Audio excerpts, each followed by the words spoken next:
शरद पवारांनी केंद्र सरकारची Z+ सुरक्षा नाकारली आहे। आपल्याला वेगळ्या सुरक्षेची गरज नसल्याचं पवारांनी सांगितल्याची सूत्रांची माहिती आहे।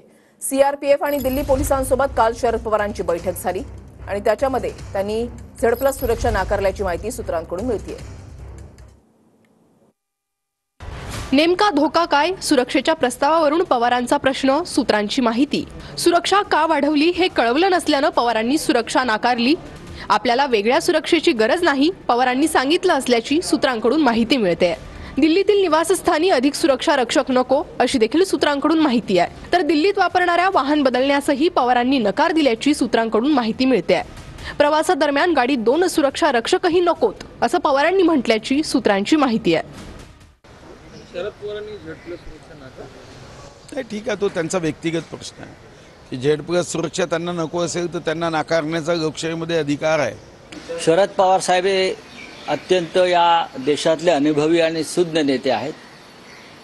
कोणता निर्णय घ्यावा आणि काय करावं याची त्यांना पुरेपूर जाण असते।